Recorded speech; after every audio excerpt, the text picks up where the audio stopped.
ಸ್ನೇಹಿತರ welcome back to Mahi masters YouTube channel. ನಾನು ನಿಮ್ಮ ಮಹಿಗೌಡ ಮಾತಾಡ್ತಿರೋದು. ಸೆಕೆಂಡ್ ಪಿ ಸಿ ರಿಸಲ್ಟ್ಗಾಗಿ ಯಾರೆಲ್ಲ ವೆಯ್ಟ್ ಮಾಡ್ತಿದ್ರಿ ಎಲ್ಲ ಒಂದು ಸ್ಟೂಡೆಂಟ್ಸ್ಗೂ ಭರ್ಜರಿ ಗುಡ್ ನ್ಯೂಸ್ ಆದರೆ ಬಂದಿದೆ. ನಿಮಗೆ ಒಂದು ಅಫಿಷಿಯಲ್ ಆಗಿ ಒಂದು ನೋಟಿಫಿಕೇಶನ್ ಆದರೆ ರಿಲೀಸ್ ಮಾಡಿದ್ದಾರೆ ನಿಮ್ಮ ಒಂದು ರಿಸಲ್ಟ್ ಕುರಿತು. ಆ ನೋಟಿಫಿಕೇಶನನ್ನು ಕ್ಲಿಯರಾಗಿ ಸ್ಕ್ರೀನ್ ಮೇಲೆ ತೋರಿಸ್ತಾ ಇದ್ದೀನಿ ನೋಡಿ, ನೀವು ಅಬ್ಸರ್ವ್ ಮಾಡ್ಬೋದು. ಮಾಧ್ಯಮ ಪ್ರಕಟಣೆ ಅಂತ ಹೇಳಿಬಿಟ್ಟು ಇವತ್ತು ಒಂದು ಸುದ್ದಿಗೋಷ್ಠಿ ಆದರೆ ನಡೆದಿರುವಂಥದ್ದು. ಇಲ್ಲಿ ದಿನಾಂಕ ನೀವು ಅಬ್ಸರ್ವ್ ಮಾಡಿದ್ರೆ 7/4/2025 ಇದೆ.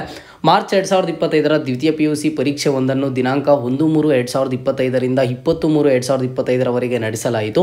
ಎಲ್ಲ ವಿಷಯಗಳ ಉತ್ತರ ಪತ್ರಿಕೆಗಳ ಮೌಲ್ಯಮಾಪನ ಕಾರ್ಯವು ಮುಕ್ತಾಯವಾಗಿರುತ್ತದೆ. ದ್ವಿತೀಯ PUC ಪರೀಕ್ಷೆ ಒಂದರ ಫಲಿತಾಂಶ ಪ್ರಕಟಿಸುವ ಸಂಬಂಧ ದಿನಾಂಕ 8/4/2025 ಮಧ್ಯಾಹ್ನ 12:30 ಗಂಟೆಗೆ ಕರ್ನಾಟಕ ಶಾಲಾ ಪರೀಕ್ಷೆ ಮತ್ತು ಮೌಲ್ಯ ನಿರ್ಣಯ ಮಂಡಳಿಯಲ್ಲಿ ಮಾನ್ಯ ಸಚಿವರು, ಶಾಲಾ ಶಿಕ್ಷಣ ಮತ್ತು ಸಾಕ್ಷರತಾ ಇಲಾಖೆ ಅವರ ಅಧ್ಯಕ್ಷತೆಯಲ್ಲಿ ಸುದ್ದಿಗೋಷ್ಠಿಯನ್ನು ಕರೆಯಲಾಗಿದೆ. ಫಲಿತಾಂಶವನ್ನು http://results.nic.in ಜಾಲತಾಣದಲ್ಲಿ ದಿನಾಂಕ 8/4/2025 ಮಧ್ಯಾಹ್ನ 1:30 ಗಂಟೆ ನಂತರ ವೀಕ್ಷಿಸಬಹುದಾಗಿದೆ.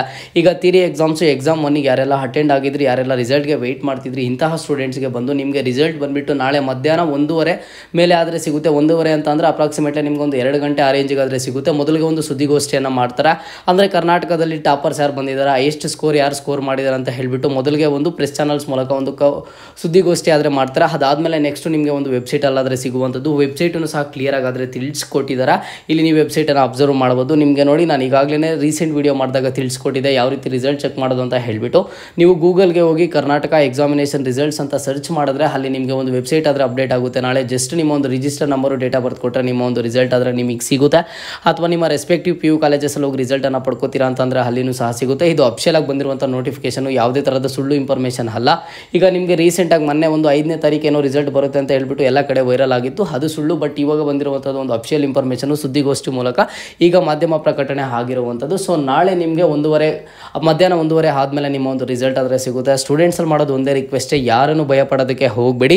ನಿಮ್ಮ ಒಂದು ಸಿಂಗಲ್ ರಿಸಲ್ಟ್ ಬಂದುಬಿಟ್ಟು ನಿಮ್ಮ ಒಂದು ಲೈಫನ್ನು ಡಿಸೈಡ್ ಆದರೆ ಮಾಡೋದಿಲ್ಲ. ಸೊ ಆದಷ್ಟು ಎಲ್ಲರೂ ಕೀಪ್ ಕಾಮ್ ಆಗಿರಿ, ಎಲ್ರಿಗೂ ಒಳ್ಳೇದು ಆಗುತ್ತೆ. Wishing you very all the best ಎಲ್ಲ ಒಂದು ಸ್ಟೂಡೆಂಟ್ಸ್ಗೂ ಸಹ. ಎಲ್ಲರ ರಿಸಲ್ಟ್ಸು ಚೆನ್ನಾಗಿ ಬರಲಿ, ನೀವೇನು ಎಕ್ಸ್ಪೆಕ್ಟ್ ಮಾಡಿದ್ದೀರಾ ಅಂತ ಹೇಳಿಬಿಟ್ಟು. ಆ್ಯಂಡ್ ನೆಕ್ಸ್ಟ್ ನಿಮ್ಮ ಒಂದು ರಿಸಲ್ಟ್ ಕುರಿತು ಮುಂದಿನ ವೀಡಿಯೋಸಲ್ಲಿ ಸಿಗ್ತಾ ಇರೋಣ. ಅದಾದಮೇಲೆ ನೆಕ್ಸ್ಟ್ CET ಎಕ್ಸಾಮ್ ಇದೆ, ಅದಾದಮೇಲೆ CET ಕೌನ್ಸಿಲಿಂಗ್, ಅದಾದಮೇಲೆ ಸ್ಕಾಲರ್ಶಿಪ್ಪು. ಸದಾ ಎಲ್ಲ ಅಪ್ಡೇಟ್ಸನ್ನು ನಿಮ್ಮ ಜೊತೆ ಹಂಚ್ಕೋತಾ ಇರ್ತೀನಿ. ಸೊ ಚಾನಲ್ಗೆ ಸಬ್ಸ್ಕ್ರೈಬನ್ನು ಮಾಡಿ, ಸಪೋರ್ಟನ್ನು ಮಾಡಿ. ಮುಂದೆ ಎಲ್ಲ ರೀತಿಯ ವೀಡಿಯೋಸಲ್ಲಿ ಸಿಗ್ತಾ ಇರೋಣ.